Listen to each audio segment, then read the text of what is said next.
জয় গুরু বন্দে পুরুষোত্তমম। গত 2রা ডিসেম্বর ভোপাল শহরে এক আন্তর্জাতিক দুর্ঘটনা ঘটে গেছে।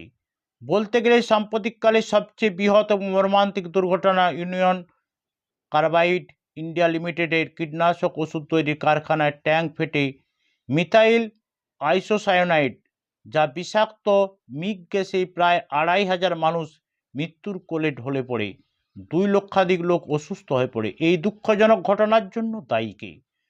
কর্মীদের সচেতনতা বোধের অভাব এখানে ঘটেছে। এই বিষাক্ত গ্যাস যা সার বা কীটনাশক ওষুধ ব্যবহার করা হয় তা বিশ্বের অন্যান্য উন্নয়নশীল দেশে ব্যবহার করে না মানুষের নিরাপত্তা রক্ষার্থে, অথচ এই দেশে তা ব্যবহৃত অনুমতি দেওয়া হলো। এই বিষাক্ত গ্যাস বা যুদ্ধের মরণাস্ত্র যদি ব্যবহৃত হয় তা ট্যাঙ্কারে আরও সুরক্ষিত করে রাখা যেত নাকি? বছর 2 আগেও এই কারখানা থেকে গ্যাস লিকের ঘটনা ঘটেছে, কিন্তু কর্তৃপক্ষ ও রাষ্ট্রনেতাগণ এই সম্বন্ধে এমন উদাসীন রইলেন, যথোপযুক্ত কোনো ব্যবস্থাই নিলেন না। তখন যদি এই ছোট ঘটনাকে গুরুত্ব দেওয়া হতো তাহলে আজ এই বৃহৎ মর্মান্তিক দুর্ঘটনা আগে নাও করতে পারত। আজ যেমন এই বিষাক্ত গ্যাসকে নিষ্ক্রিয় করার জন্য যে ব্যাপক এবং বিজ্ঞানভিত্তিক সক্রিয় ব্যবস্থা নেওয়া হয়েছে তা যদি পূর্বেই নেওয়া থাকতো তবে হাজার হাজার প্রাণ এই গ্যাসে অকালে বলি হতো না। এই দুর্ঘটনার জন্য যেমন কারখানা কর্তৃপক্ষ দায়ী, আবার যারা এই বহুজাতিক সংস্থাকে এই বিষাক্ত গ্যাস তৈরির অনুমতি দিয়েছেন তারাও তেমনি দায়ী। বলতে গেলে জনসাধারণ দায়ী কম নন। জীবন অপধ্বংসকারী যা তা সামনে রেখে নিশ্চুপ থাকা উচিত হয়নি। বহু পূর্ব থেকেই গণপ্রতিবাদ বা আন্দোলনের প্রয়োজন ছিল এবং পরিবেশকেই বিষাক্ত করে তোলেন এমন রাসায়নিক দ্রব্যাদি শহরের ঘনবসতির জায়গায় এমন অবাধে লক্ষ লক্ষ টন তৈরি করা বিরুদ্ধে রুখে দাঁড়ানো উচিত ছিল সমবেতভাবে। তা কেন হয়নি তা ভাবতেই আশ্চর্য লাগে। তাহলে এমন গণবিধ্বংসী অপমৃত্যুর ফলাফল গুনতে হতো না। এখনও দেশে বিভিন্ন প্রান্তের জনবসতিপূর্ণ এলাকায় বহু কারখানায় এমন প্রাণঘাতী বিষাক্ত রাসায়নিক দ্রব্যাদি তৈরি করা হচ্ছে যা যথাযথভাবে সংরক্ষিত নয়। রাষ্ট্রনেতাগণ যদি এখন সচেতন হয়ে এই ব্যাপারে নতুন নীতি গ্রহণ না করেন তবে ভোপালের মতো অন্যান্য জায়গায় এমন দুর্ঘটনা ঘটতে তাতে আর আশ্চর্য কী? তাদের যেমন এই ব্যাপারে সচেতন হওয়া উচিত, তেমনি জনসাধারণকে সচেতন হতে হবে।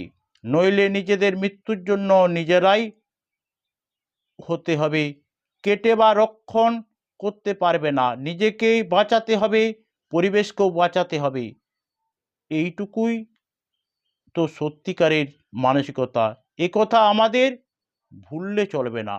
বিজ্ঞান ও প্রযুক্তিবিদ্যা দিয়ে সামগ্রিকভাবে সমাজের কল্যাণ সাধন করতে না পারে তবে সেই বিশেষ প্রক্রিয়ার সার্থকতা কোথায়? আসলে চাই সমাজ ও রাষ্ট্রে শুভ বুদ্ধি সম্পন্ন মানুষ, যারা ইষ্টানুগ চলনে সমাজের সার্বিক কল্যাণের পথে সকলকে নিয়ে যাবে। এই মানসিকতা যতদিন আমাদের না হচ্ছে ততদিন এই দুর্ঘটনা আমাদের দৈনন্দিন জীবনের নিত্য ঘটনা হয়ে দাঁড়াবে। তাতে লাভ কি? তাই বলি আমরা আমাদের পারিপার্শ্বিক সম্বন্ধে আরও সচেতন হব। আপনার কাছে এসে যে এত জিনিসের সন্ধান পাব তা ভাবতে পারি না। আমি 10 বছর ধরে যে চর্চা করছি তার চাইতে কত সূক্ষ্মতরভাবে জিনিসগুলো জানা আছে আপনার। শ্রী ঠাকুর বলছেন, বিদ্যা পড়ায় নেই, করায় আছে। করার মধ্যে দিয়ে কোহিনূর গুলি তোলে, সব শাস্ত্রই তাই। আমার বিদ্যা বুদ্ধি নাই, করা পূরণ পাওয়া। এরপর কেষ্টদা বলেন, ঠাকুর নিজের বাড়িতে ল্যাবরেটরি করে কতখানি আগে থেকে কত রকম গবেষণা চালিয়েছেন, কেবল লোকের অভাবের কাজগুলো সমাধা করা যায়নি। গোপালদা আমাকে সেক্রেটারি ছিলেন, তিনি এসব করতেন, তিনি মারা গেলেন। মাইনে দিয়ে লোক রাখা হয়েছিল, কিন্তু তাতে কাজ হয় না। মাইনেই তো হবে না, এ কাজ তো যে ছুটি চাই। শ্রী ঠাকুর বললেন, এখানে এই মাইনা আমি আমার জন্য নয়, তোমার জন্যই আমি, এই আত্মসমর্পণের জন্যই আমার অস্তিত্ব। তাকে প্রত্যাশাহীনভাবে সেবা করার সুযোগ গ্রহণেই এখানে পরম প্রাপ্তি। জ্ঞানদা একটু ঘুরে আসলেন। শ্রী ঠাকুর আবার কথা তুললেন, আমাদের বর্ণগুলোকে স্ফীত করে, শিক্ষিত করে, নিয়ন্ত্রিত করে যদি নিতে পারি, তবে কারও পারার্য নেই।